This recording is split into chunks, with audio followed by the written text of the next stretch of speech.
Welcome everyone to the Preschool Mindfulness Summit of 2020. I'm really excited to introduce you to Dr. Christopher Willard. He has been on our past two preschool summits, and I was lucky enough to co-host the Global Mindfulness and Education Summit with him. So really excited that he's here. He's the author of several books, including Child's Mind, Growing Up Mindful, Raising Resilience, as well as quite a few amazing children's books. Just want to point out one of my favorite ones, which is Alpha Breaths, which I'm sure he'll tell us a little bit more about in the there we go in the summit today. I've been using that, and yeah, it's a really amazing tool for preschool teachers. But he has lots of other kids' books as well, either out or in progress of coming out. So he'll tell us a little bit more about those. He's a teacher at Harvard Medical School and a psychologist and education consultant, and he loves to travel and work around the world and spread this movement of mindfulness. So welcome, and thanks so much for joining us today. Oh my gosh, Helen, it's so good to be back as a guest, and it was so fun doing that global summit together, and then you and I met in person in London, and it's like we've been doing these summits for a while, and it feels like just an old friend now, which is so wonderful. I feel like the best of these summits, hopefully for the viewers too, can kind of feel like a family reunion or something, and hearing what everybody's up to, every year of growth that everyone has.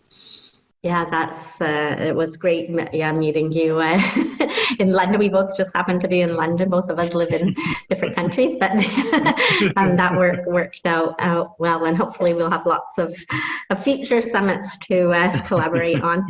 So Chris, tell us a little bit about, so most of the people watching are preschool teachers or working in, preschool principals or counselors or things. So tell us, what would you say is the key message that you want to share with people teaching these very young children, which I know you're also a dad of kids this age. Of that age.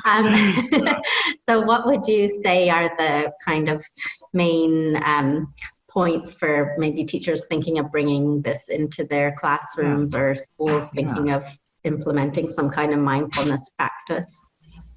Yeah, and I think like one of the things that's been really fun for me recently is getting to do a lot more preschool consultations and work with preschool and early childhood educators. And what I keep kind of saying oftentimes, and I'll probably say this to your audience even though I don't know them yet, is probably keep doing what you're doing.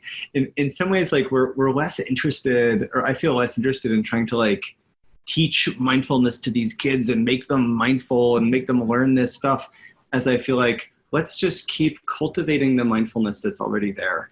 Like those seeds are planted in all of us as human beings. And it's like, I think so many early childhood educators are so good at just figuring out, like, how do we keep watering these seeds? How do we just continue to fertilize and nourish this innate quality in kids? And I keep thinking more and more of, I think we're all wrestling with different definitions of what is mindfulness. And I feel like more and more I keep coming back to notions of creativity, but particularly notions of curiosity. And I think what the best mindfulness practices do is they re-spark that curiosity that leads us to a sense of awe and wonder. And to me, that's so much of what the best early childhood education is about. And this colleague of mine actually just wrote this lovely book about awe, AWE, this concept of having our minds blown, basically like being in awe and wonder in what it actually means and how it affects us physiologically, how it affects our emotional states and our psychology. And I think so much about like, when I took the first mindfulness course 20 years ago and I ate that raisin, and it really was like being 2, 3, 5 years old and tasting something for the first time, experiencing something for the first time.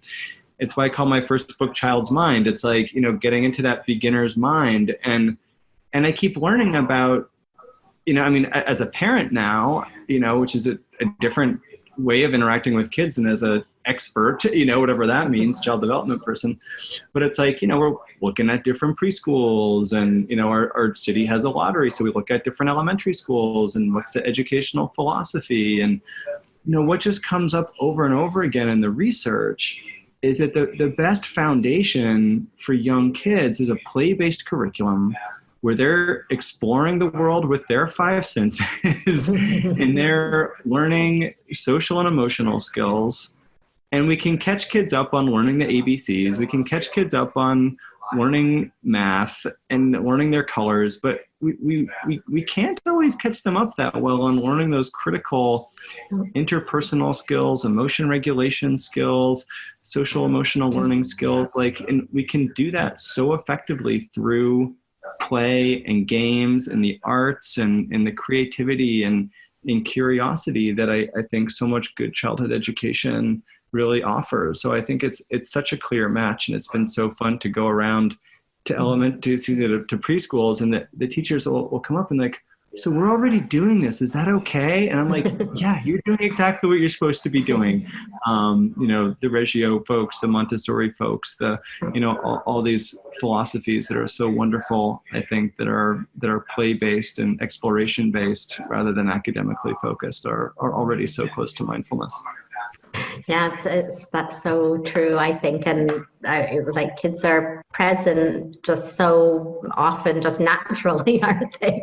I think it's just as we get older that all the distraction and things come through, because you can see, kids get so into their play that they, nothing can pull them out of that present moment. Like, you're like, hello. Oh, absolutely. Yeah. So, yeah. And you can see it in their bodies. You can hear it in their breath. I just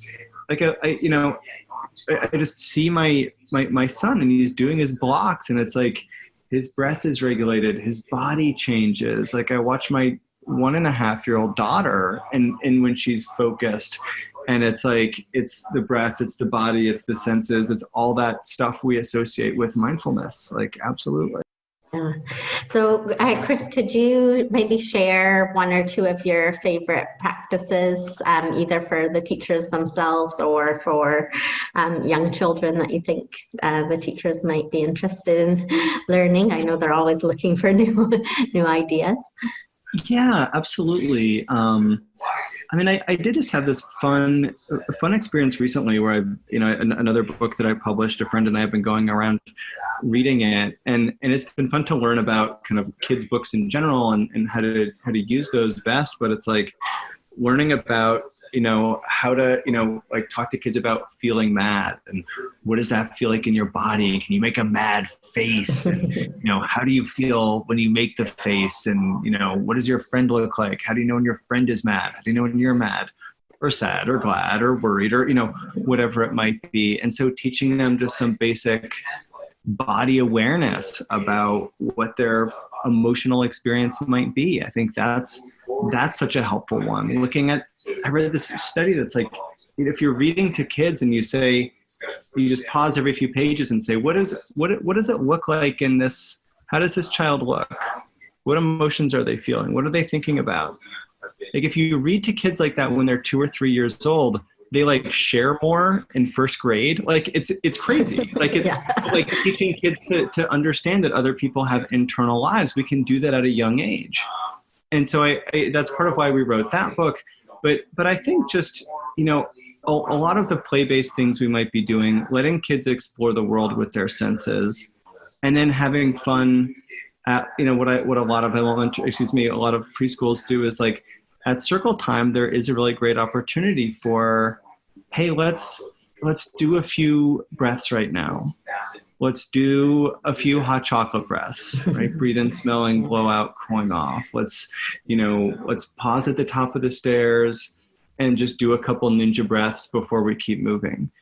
Let's do some ninja walking really quietly, right? Yeah. And what's fun for me is when I just sort of overhear other teachers, when I'm visiting a school or, seeing my son's own school or something, and they're like, like, now we'll do some ninja walking all the way the rest of the way.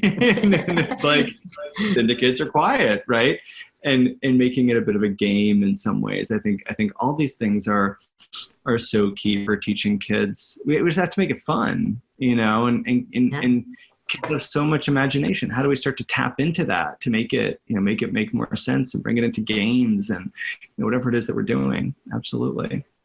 Yeah, I think that's so key, isn't it? That integration and not just having kind of a separate thing, but those little moments throughout the day and integrating, as you said, into story time or wherever, walking transition times and things, and making it fun and playful, because we won't have much luck having little kids sit down silently for much longer than a minute, probably. But yeah, I think those are great ideas. So tell us a little bit. I know you're working all over the world and going to speak in different countries and stuff, and we've done this global summit. So what did you find, what did you see are some of the kind of global trends happening with mindfulness in schools, and how do you think that will affect preschools? Is it going to become more of a regular thing that people talk about, even though, as you said, a lot of it is happening already? It's just not labeled that. But tell us a little bit about what you learned from all your travels and from doing the summit and things. Yeah, I mean, that's one of the most rewarding things for me is I feel like learning from other cultures and bringing other cultures together and just seeing how mindfulness is kind of reinterpreted in different ways and kind of dovetails with what's going on in a certain country already, like going down to Brazil and them talking about capoeira and kind of Brazilian martial arts, or talking to people in China about teaching self-compassion to the educators and teachers. And so all of these different, are using mindfulness in healing for kids who've been in child soldiers or been in, drug wars and stuff. So that's really cool. And I think also, it's just amazing that, I think all over the world, people have, they're worried about different things, but they're all in some ways worried about the same things. It's like people are worried about violence in different ways in different places, right? It's about, war and gangs in Brazil, and it's about school shootings in North America, and it's different, terrorist concerns maybe in Europe, and it's, different child soldiers in West Africa. And so, people are worried about their kids in violence. Everywhere people are worried about their kids in screens, and is that making them more stressed out or less stressed out? I was talking to someone else today. It's like, this has every potential to make us better people and calmer people and more connected and compassionate people. And it seems, unfortunately, to be doing the opposite. So parents are worried about that, right? Climate change is an issue everywhere I go in the world. And I, actually, based on a conversation in that last summit we did, I actually started, because I travel a lot, I started buying the carbon offsets. I spent $250 and offset all my travel last year. I was like, this is worth it. And because it's such an important issue. So, you see people worried about the same things, and then you see people responding to mindfulness because, our bodies, starting out leading people, again, whether it's in, kids in India or in Brazil or in Australia or in North America or Germany, right? It's like, you do a practice with the kids or the teachers, and you can pretty quickly start to see that response. And people say, oh, I get it. This is what I want more of in my life. And I think there's that quote of, education is the sparking of a flame, right? Not, shining. I can't remember what exactly the quote is. I'm embarrassing myself right now. But it's like, that's what it is. And I think because mindfulness is so personal, you share it with the adult, with the parents, or you share it with the teachers, and they're like, this is how I want to feel. This is how I want other people to feel. I want my kids to feel like this, and they get fired up about it. And I think that's why it's gotten so popular and is spreading so fast, is because it's personal for the adult and it's professional for their work with the kids. And it's like, we all want to feel good, or we all want to feel a little bit more settled, right? Mindfulness doesn't always feel good, but there's something that can happen physiologically that we all, I think, feel because it's something so natural. You know, we feel often like kids again, feel that wonder and awe and that curiosity. And I think that's what I see everywhere is like the languages are different, the exact worries are different, you know, but at the same time, everyone's human worries are the same. They want the best for their kids. They want their kids to grow up safe and have a better world than they grew up in, and with better skills than they grew up with. And they're able to offer that. And I think that's what's so cool. And that's why this has been so well received everywhere. And that I think it can integrate and merge and co-evolve with different cultures in different places, right? Most of these practices that I know came out of Asia and adapted and evolved with Western culture and Western psychology, and watching that happen in different ways, different places is really fascinating, as well as, pointing back and giving those cultures credit from where they came from too, I think is also key. Yeah, definitely. Yeah, I think it's amazing just how much wonderful work is going on in the world. And as you said, at the end of the day, most people were all looking for kind of the same things, especially in regards to our children. So, Chris, what would you say? We know that teaching can be a really stressful profession. I think it's good teaching. It's like the second most stressful profession after a paramedic. I read that, and there's huge dropout rates of teachers leaving the profession in the first few years because of, we know, right, managing 25 or 35 different personalities and things going on at the same time. So how could mindfulness maybe help teachers, and how could it maybe encourage them to be more confident, or more, not confident, but more maybe relaxed in their teaching, so that they don't kind of burn out from all that there is to do, because we know there's a lot.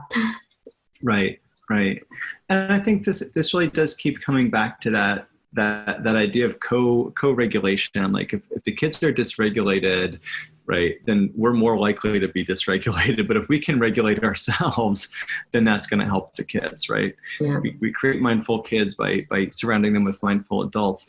And again, there is, in the US, it's terrible, the rate of turnover in terms of teachers and recruiting good teachers. And I think some other countries and cultures do a better job of taking care of their teachers and giving them support and giving them tools. But a lot of places are not.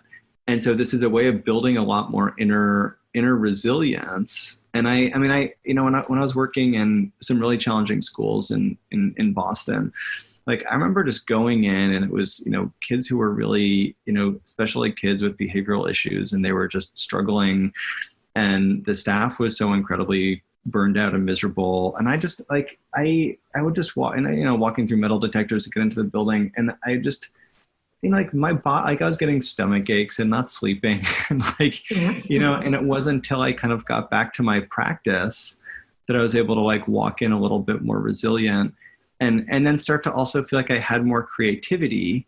That when we're stressed out, we walk into those situations and the kids are acting out, and our brains, their bandwidth gets smaller.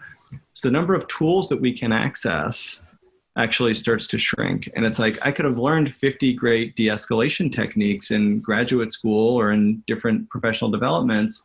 But if I'm stressed out and I walk into that building and the kids start acting up, the only one I can remember is to raise my voice and tell them to shut up.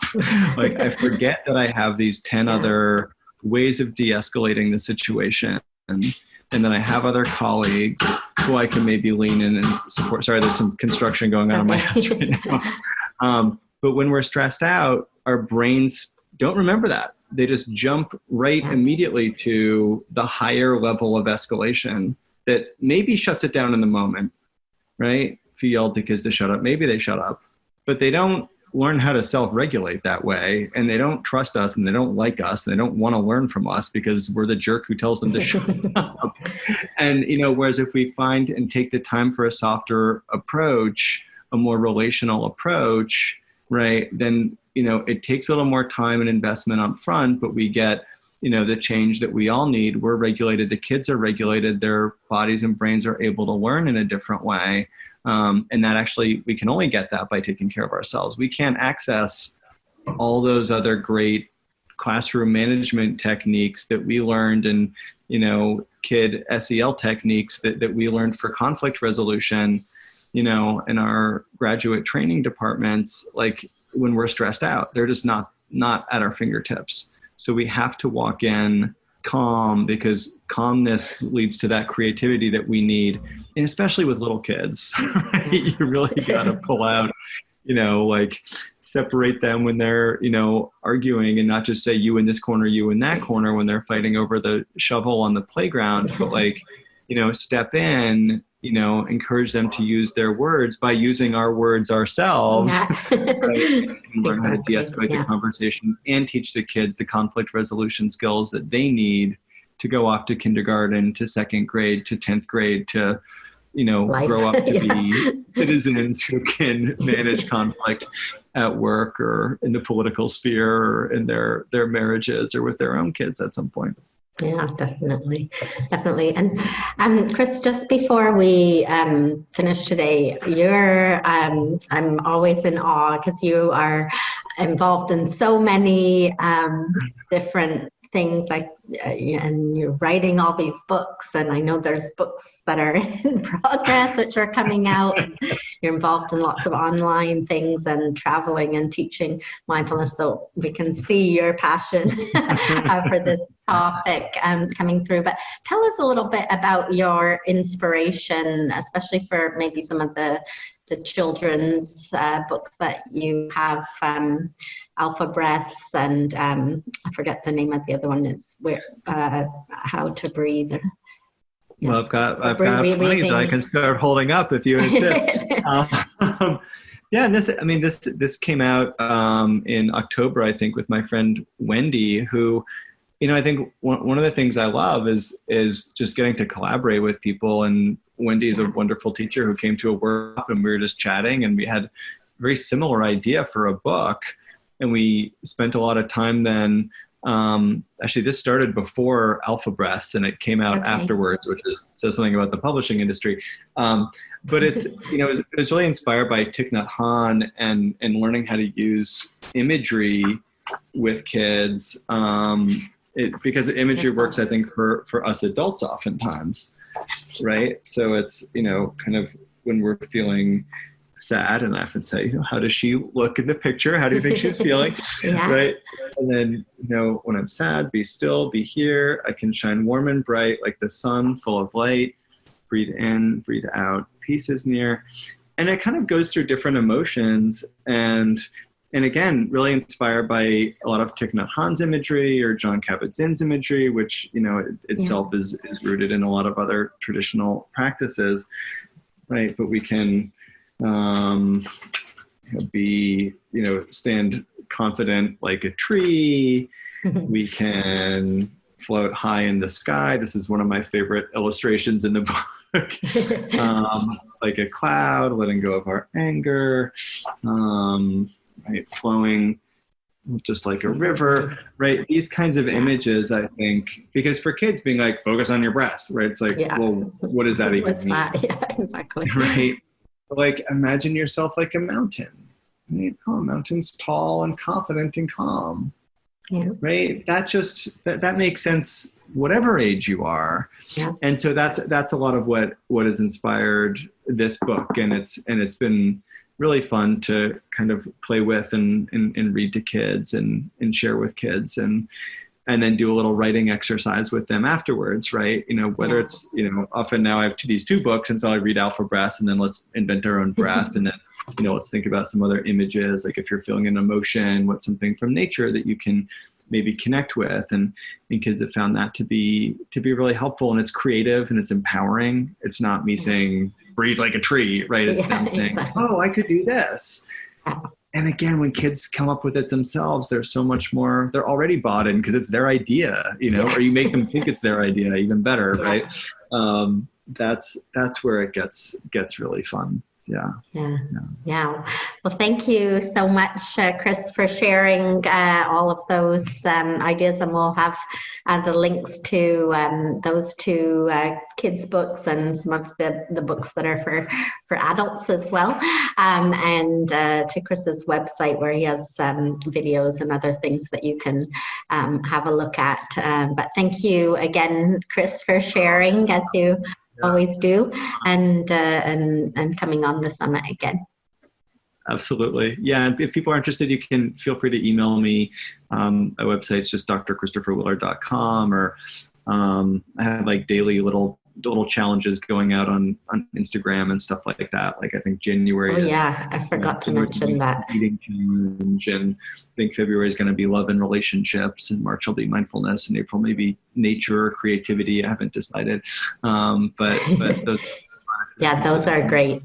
We get like a daily little thing that just takes a moment or a minute or two to do, and they're really helpful. So definitely sign up for those. And thanks again, Chris, for coming on. Yeah, see you soon. Bye.